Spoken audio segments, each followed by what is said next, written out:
It always starts softly, not with pain, but with a strange kind of warmth. They make you feel seen in a way no one else has. They study your scars, call them beautiful, and whisper, "I'd never hurt you."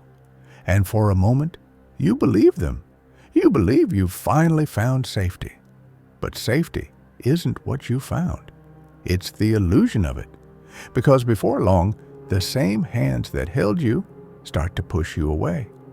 The same voice that soothed you begins to silence you. And you start asking yourself that quiet, dangerous question. Why do I keep falling for people who hurt me? The answer doesn't live in your present. It lives in your past. You don't fall for pain because you want it. You fall because pain feels familiar. Somewhere deep in your nervous system, love and hurt got wired together.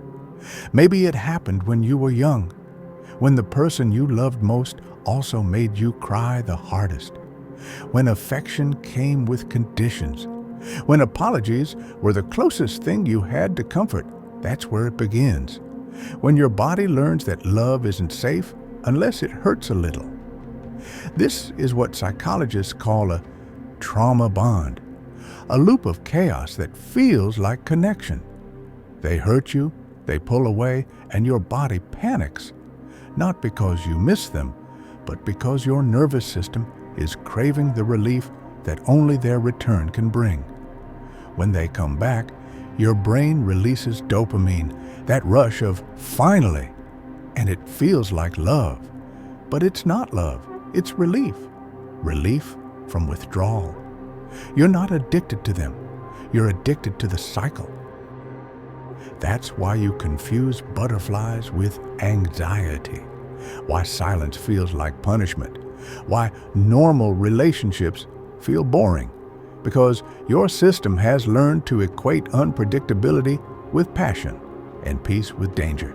You chase chaos because it reminds you of home, and you call it chemistry.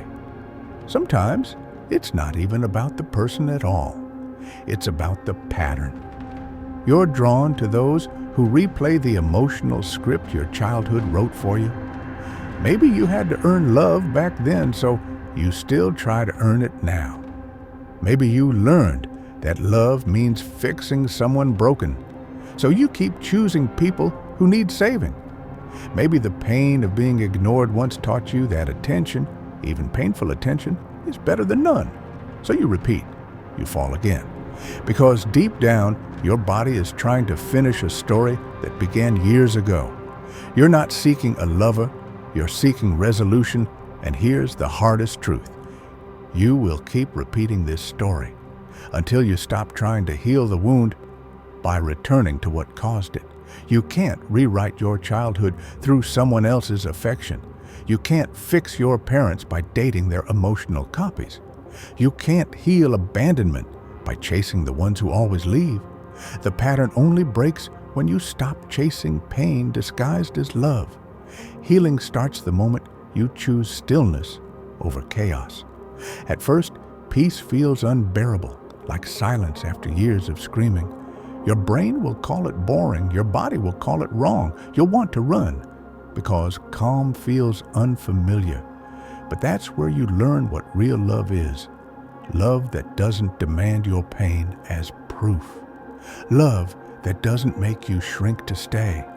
Love that doesn't leave you guessing whether you're enough. You might think healing means finding the right person. It doesn't. Healing means finding the parts of yourself you abandoned in your attempts to be loved by the wrong ones. The parts that learned to accept less. The parts that stayed silent, hoping to be chosen.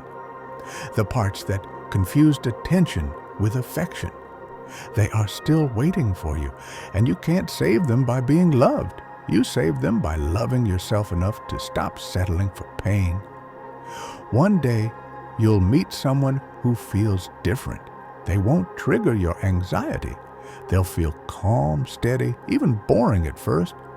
But that boredom, that safety, that quiet, that's peace, that calm, That's what love was supposed to feel like all along. And when it finally happens, you'll realize the people who hurt you didn't teach you what love is. They taught you what it's not.